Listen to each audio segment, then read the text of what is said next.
What's up, everybody? Ryan Thomas here, the Thomas Take Sports Podcast. You are tuning into the Thomas Take live on Spreaker.com, Facebook, Twitter, and YouTube. I'm coming to you live today. Just wrapped up the first part of the show. I had to lend out a helping hand. We lost somebody in the MMA community that was very impactful on the lives of many of the greatest fighters in MMA history. Robert Fallness passed away via suicide, and I want to start the show off by talking about the Suicide Awareness Hotline, 1-800-273-8255. That is 1-800-273-8255. Just one person, share the message, share the number. It could save lives. That's what we need in this world. We need more life, not less. So, coming to you live again from Buffalo, New York, and I wanted to talk about something more exciting. That's a very somber topic, and it's very depressing, honestly, and I want to talk about something that's a little bit more jovial, and it's a topic that I felt like I needed to tackle, but it's tough. So we'll move on to football. The Buffalo Bills have 3 Pro Bowlers.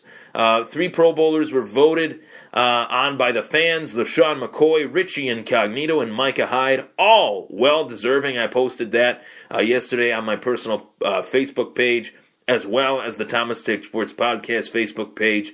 I really felt as if this was a true well-deserved circumstance to have LaShawn McCoy, a guy that is a Hall of Famer in my book, Richie Incognito, one of the most underrated players in the NFL. Players, not just guards, not just, at his position. I'm talking players in general. Richie Incognito, it's no coincidence that since LaShawn McCoy became a Buffalo Bill, the same year as Richie Incognito, McCoy has had success.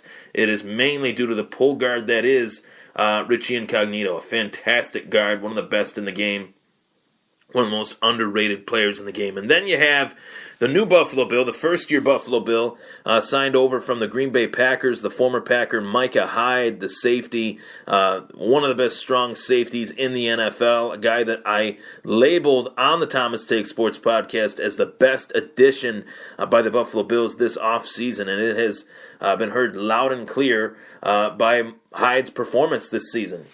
Just a true turnover machine, whether it's catching an interception or forcing a fumble or forcing a 3-and-out. I mean, Micah Hyde is the real deal. I love him as a player. I think he is exactly what the Buffalo Bills secondary needed. But upon viewing this list, I thought, wow, those guys, well-deserved. 3 Bills Pro Bowlers, that's fine.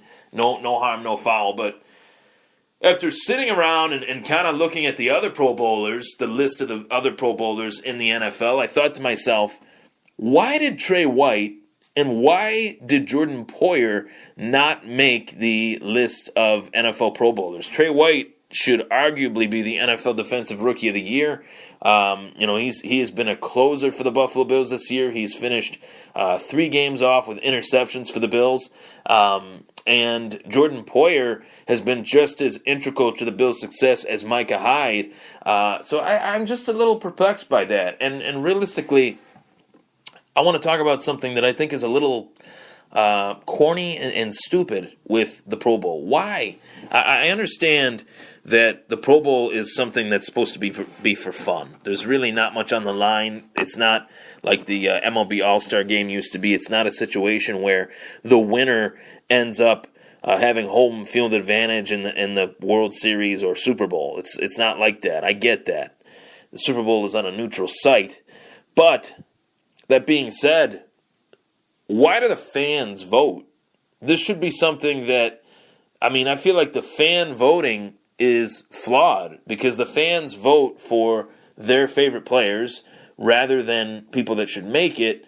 And I think it should be based on statistics. It should be based on performance week in and week out and how you are contributing to your team as a pro. Excuse me one sec. Take a swig of water there.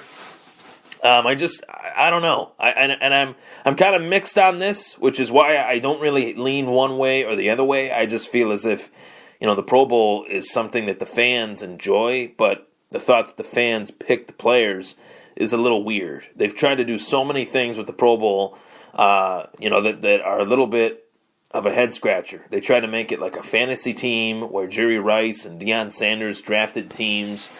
They tried to make it more fantasy-esque, and it didn't really work out too well. I don't know what the plan is for this year, but I know that Trey White is the best Bills first-round draft pick in this century.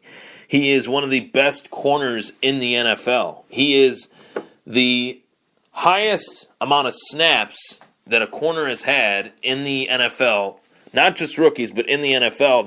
That statistic belongs to Trey White. He has the most snaps than any corner in the NFL this year. So I just think that this was an opportunity for Trey White to get the exposure and the limelight that he deserves. But on the other side of the coin, we're talking about a guy that is a motivation-based player. He's a guy that likes to play with a chip on his shoulder. Knowing that he got snubbed by the Pro Bowl voting process, I think he will play even better next year and get elected to the Pro Bowl, barring an injury, of course. And in terms of Jordan Poyer was Jordan Poyer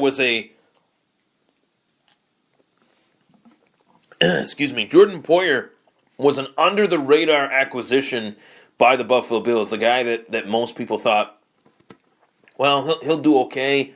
He played in Cleveland. Most people didn't even think he'd be on the starting roster. I remember the training camp, my time during the training camp at St. John Fisher. I thought to myself, wow, this guy can play. He can hit. And he covers a lot of ground. And then slowly but surely he worked his way up and became the starting free safety for the Buffalo Bills. I've really enjoyed watching his growth as a player week in and week out. He's a guy that definitely gets in front of the ball. He had a few really key pass deflections this past week versus the Miami Dolphins. Miami was trying to knock on the door, trying to kick it down, but Jordan Poyer made a few nice plays on some ensuing drives in that game, Bills versus Dolphins this past week, or Dolphins versus Bills, I should say. So I really felt as if Poyer deserved it. I really felt as if White deserved it, but the national media the national media is the fan base, the fan voting is a representation of the national media, in my opinion. And when the national media doesn't necessarily give Buffalo the props that they deserve, fans kind of forget about the Bills. And the fact that the Bills are 8-6 in a year where most people thought it would be a tanking year or a rebuilding year, it's pretty remarkable. It's remarkable, to say the least, that you have new additions on this team in Poyer, Hyde, and White, who have been real factors as to why the Bills have been winning, the 8 games that they won. And I can even throw in another guy in that case, and Stephen Hauschka. Chris Boswell, the Steelers kicker, has been fantastic this year. Can't fault that selection, but Stephen Hauschka has won games for the Buffalo Bills too. So just a thought. I want to get the Bills fan take, obviously, on this. I'll be posting this on a lot of Bills fan groups on Facebook, Twitter, you name it. Talking about the Buffalo Bills and the Pro Bowl and all the snubs, and mainly those two, though, White and Poyer. I felt as if they deserved to make it, but they were not elected. Regardless, today, you want to talk about the Pro Bowl. I talked about that for as long as I could. Really, I don't really have much of an interest in the Pro Bowl. I don't really watch it. I'd like to go to one, though. That would be fun. But, in terms of this week, as the Bills focus on the New England Patriots, Sean McDermott's press conference today was amazing. I have really enjoyed his Tuesday, Thursday, whatever you want to call it, Wednesday press conferences throughout the week leading up to games. I feel like he has the perfect attitude towards this team, towards the situation that the team is under right now at 8-6, heading into a showdown with the Patriots in Foxborough. One guy that was just a complete dork during the press conference was Jerry Sullivan. Once again, he is the MVP at asking some of the dumbest questions that you could come up with, to the point where Sean McDermott actually rolled his eyes and said, "Come on, Jerry." And I posted something on Twitter today that I understand that Jerry Sullivan has been in this business for a long time. He's been in this business as long as I've probably been alive.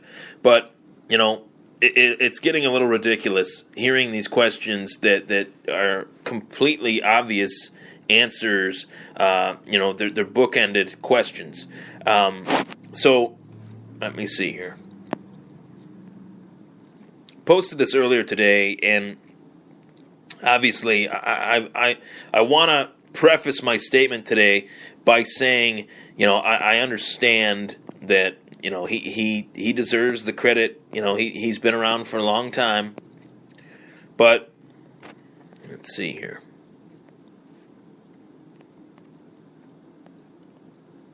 I don't know if I can find it. Maybe it got deleted. Maybe Jerry reported my Twitter.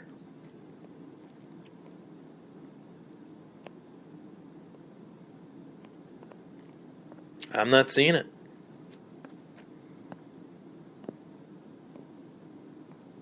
I'm not seeing it. It's not there. Wow. That's pretty pathetic.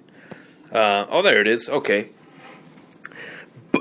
By Jeremy Sullivan never fails at one thing, asking a question that makes Sean McDermott say, and I quote, "Come on, Jerry. If he keeps this up, McDermott might not even answer his questions at all, and I would not blame him." I really don't. I mean, when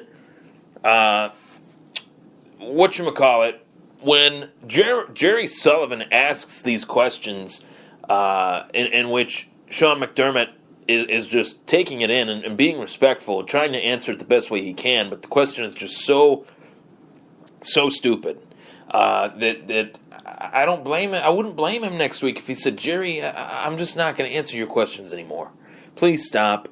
Let's move on." I don't know. Vic Carucci does a fantastic job. Adam Bonini, that's one of my good buddies, inside the sports world. Jonah Javad is obviously moving on to bigger and better things in Dallas, I'm hearing. So, much respect to those guys. But Jerry Sullivan, I'm not much of a fan of him. I'm just not.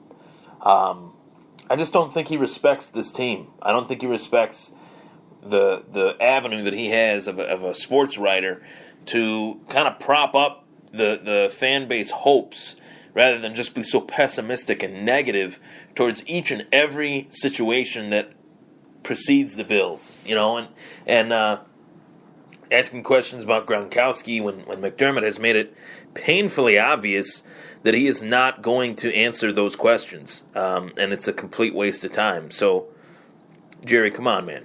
Come on. So I'm Ryan Thomas. That was the Thomas Take Sports Podcast coming to you live from Buffalo, New York. Thank you so much for tuning in. I'll be sure to be on Sunday to recap the Buffalo Bills game and the Bills post-game live show. The Thomas Take Sports Podcast Bills post-game show will be live on Facebook once again. Tune in. You don't want to miss it. I look forward to hearing from each and every one of you. Take care.